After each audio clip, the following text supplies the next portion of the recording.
Yo, it's your boy On Guard. If I wasn't your boy before, I'm your boy now. Sorry, but that's just the way it is. Today, we're going to be playing a deck that I call MindStorm. MindStorm is a lightning-based Mewtwo and Mew deck, where the general game plan is to go second and use Electrify on turn 1. Electrify accelerates 2 lightning energy cards from your deck to one of your benched Pokemon, and that benched Pokemon will in most cases be Mewtwo and Mew.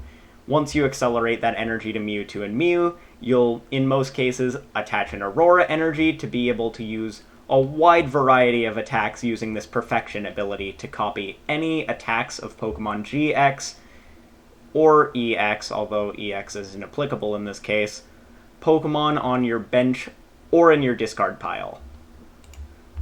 We use the Aurora Energy to cover the cost of some of the more unique tech attackers, but the attackers that we are going to be using for this will be Incineroar-GX, mainly for this Darkest Tornado attack as a revenge-style attack in case we were hit and we can just return with a big knockout. Crushing Punch is also really good in a pinch if you absolutely need to remove a special energy. We have Naganadel-GX for this Venom Shot attack to be able to discard 2 energy to snipe for 170. It's great for sniping Dedennes, great for chipping VMAXs or finishing off a VMAX that's been damaged. We have the Aurora to cover that psychic cost as well. We have Vileplume-GX to be able to use Massive Bloom for 180 early on. 180 for 2 energy is really good, even if, as you're damaged, the amount of damage you're able to deal goes down.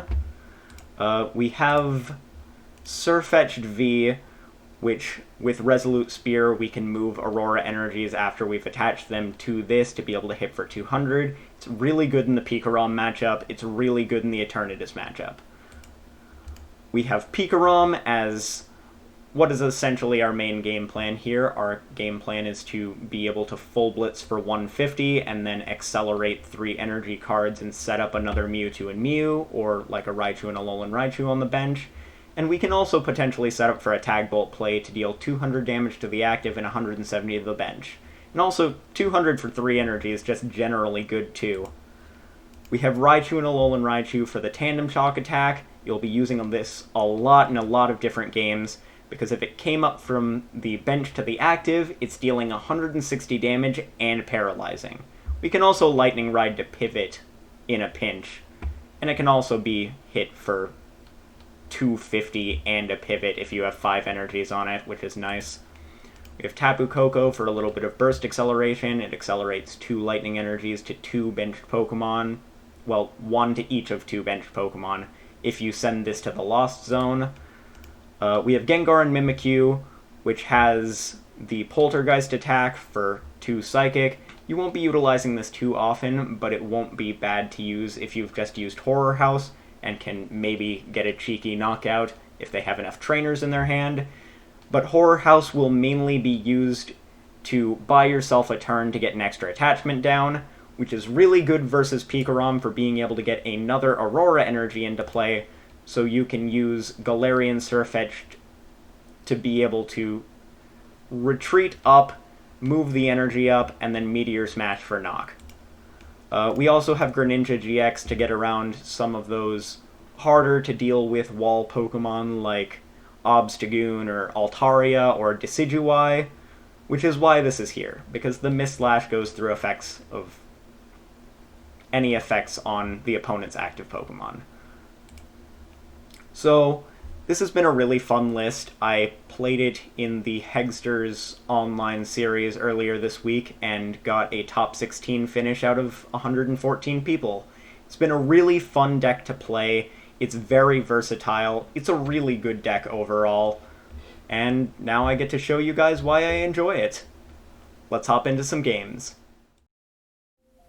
Alright, let's hop into game 1.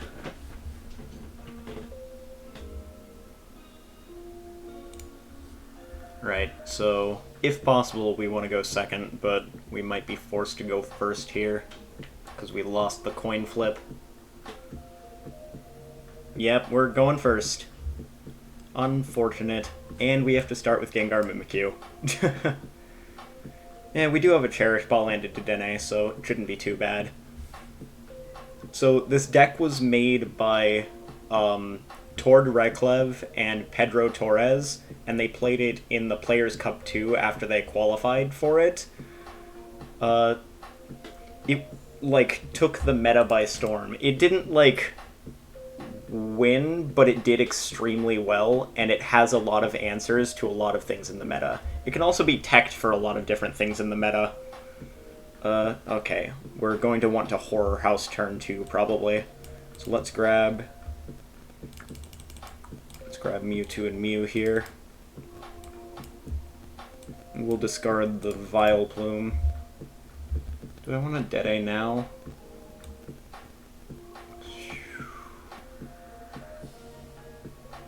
I think I probably Dedenne now. Yeah, because we do have 3 Dedennes. And there's another one of them.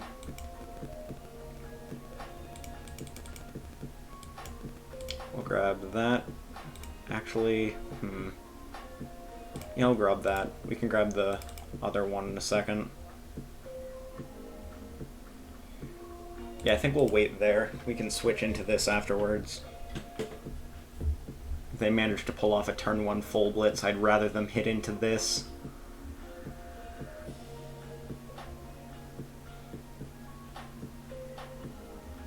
Like, the deck is definitely flexible and able to change, especially as Vivid Voltage becomes legal and whatnot. Like, if it becomes more of, like, a Centiskorch meta, you could put in a Melodic V, Boltund to the Melodic V, and attach Aurora. It definitely has a lot of flexibility, and I like that about it. And it's not as run-hot as Mew Mew Welder.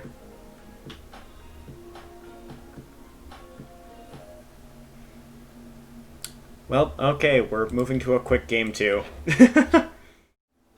Alright, game 2. That first game was very uneventful. It lasted 2 turns, and then they quit. Okay, now we can go second. Now we can actually do stuff. And we've got a Boltund to start with. This is much better than our first start.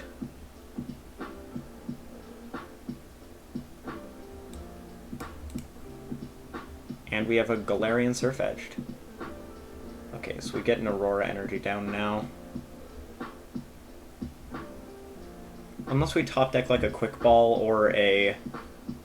if we top deck a Quick Ball or a Cherish Ball, we can get out a Mewtwo and maybe Horror House turn 1. Although it looks like we're fighting that new Charizard deck, which makes me wish that I put, Jolteon-GX in here, because that helps with the prize trade in this particular matchup.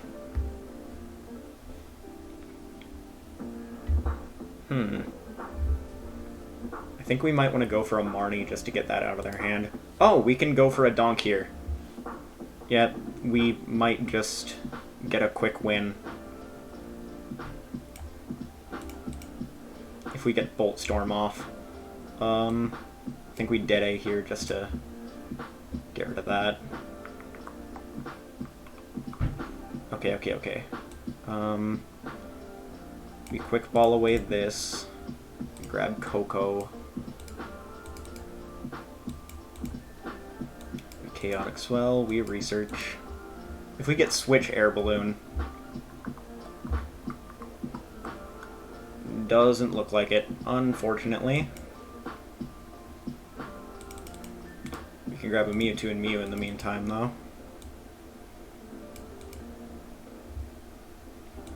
And at least we can electrify, but that's kind of unfortunate. I mean, at least it gives them the opportunity to play, so can't be too mad about it. What do I want to go with here? Could grab Pikarom to try to get a full blitz, maybe go for a Tag Bolt play. I think that might be the play here.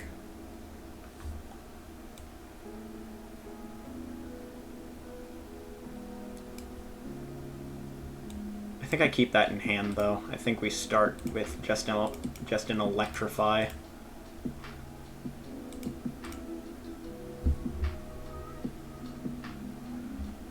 I also could have gone for a Horror House play. I could have... Although I still would have had Boltund in the active and wouldn't have been able to get to the Mewtwo and Mew for that.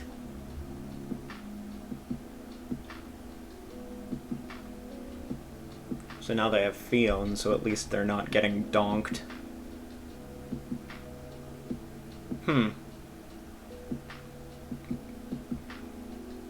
Interesting. They are not having the best luck. Well, okay, we're moving to Game 3 after 2 quick forfeits. Alright, Game 3. Let's see if we can actually get a good game in. Might be Charizard again. I see a lot of that on the ladder, with Vivid Voltage having just came out.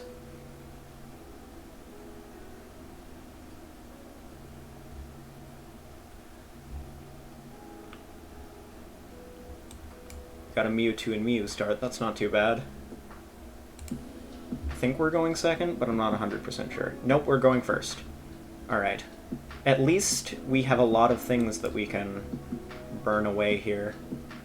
Let's grab that. I think that's very good here. Cherish Ball for...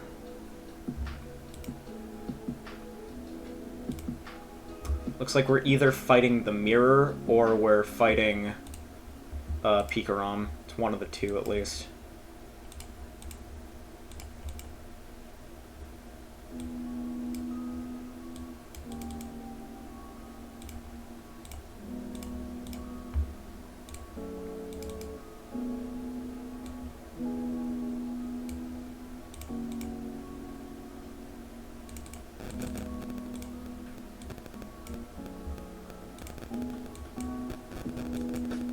I think, if possible, we want to switch into the Boltund, because they could potentially get a turn 1 attack on this. But we definitely want a turn 1 attachment, so... I assume that they're just going to go for an Electrify play. So I think we just attach here, because we already have Vileplume in discard, so we could Gust Up and kill something. We'll keep the Cherish Ball, because they don't know we have something like that in hand. Yeah, I think that's where we're going here. Okay, it's Pikarom, it's not Lightning Mewtwo Mirror.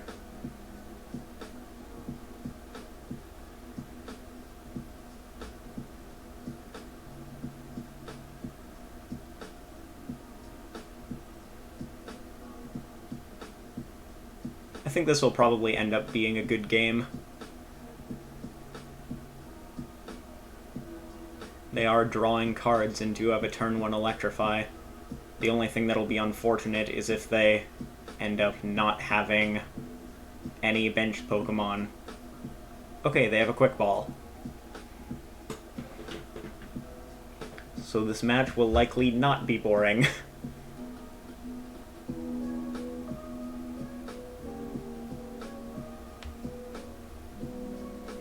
Getting rid of an Air Balloon.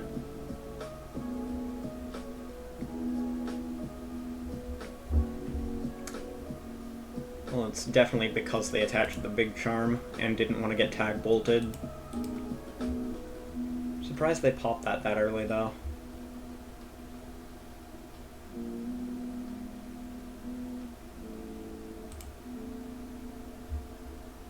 Alright, what do I want to go for? I can just go for a Massive Bloom, probably. We'll get another Mewtwo and Mew down, though. I definitely do not want to Marnie them here, so I think we're just going for another Dedenne.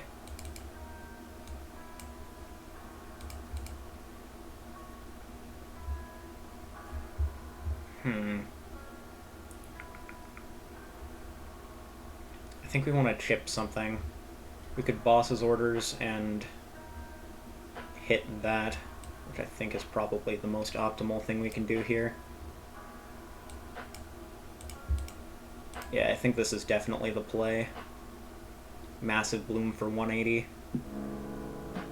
Let's see. Yeah, that's all. They only have a 2-card hand.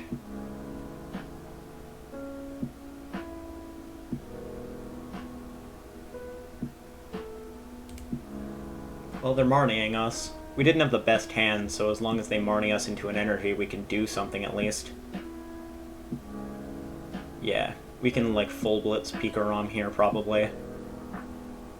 They're just gonna Bolt Storm.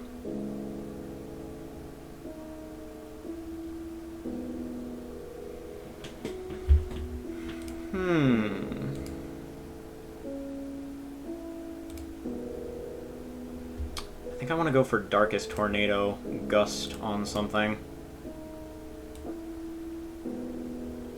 I'll put that there. I think we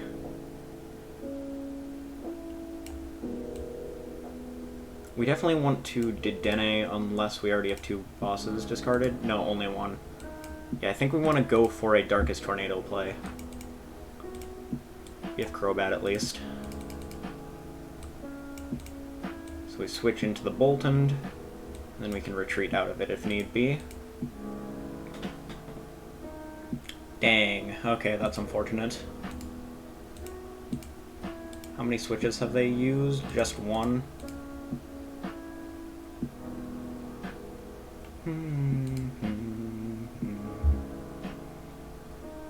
Like, we can get a knockout on the Boltund with Darkest Tornado, but I don't think that's what we want to do.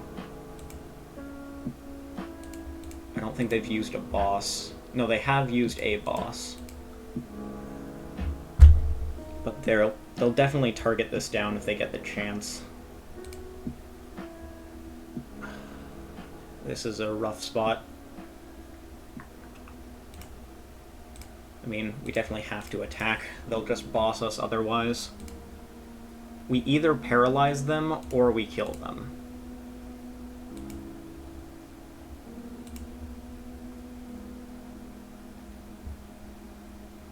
Are we... Actually, I think we full blitz onto other Mewtwo and Mew. Yeah, that's the play. Because I could set up for a big Tag Bolt play and try to knock out two things at once.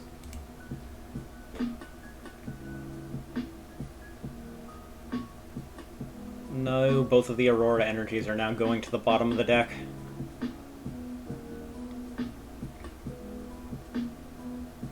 Would have been nice to hit boss before. At least we can stamp them to 3 now. No, they're hammering us. No. Okay, it's Tails. And here comes another one. This one will probably hit. 2 Tails. Good to know.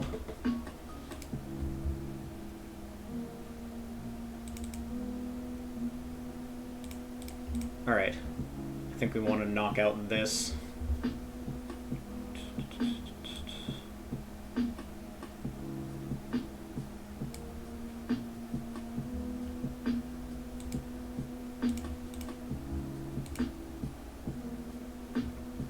What do I knock it out with, though? We could full blitz just to get some more energy on the field, probably. That seems fine. We'll stamp them down to 3, though.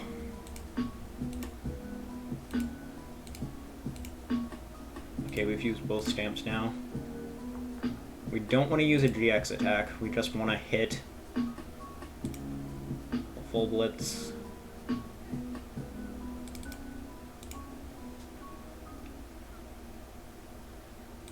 We'll put them onto this, just because we could Tag Bolt. If they want to go up with a 2-prizer and need to Dedenne. Because I don't think that they can kill in any way this turn. 1, 2, 3, 4, 5. They're dealing 160. And they've used... Have they used their Koko? I think they've used theirs, and I haven't used mine.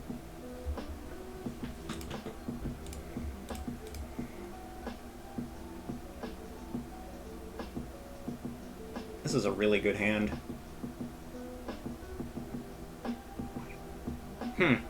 If I hit boss, I have game. Or not. Not anymore. They're gonna hit another hammer. Still, if I hit boss, I have game. It's the same thing.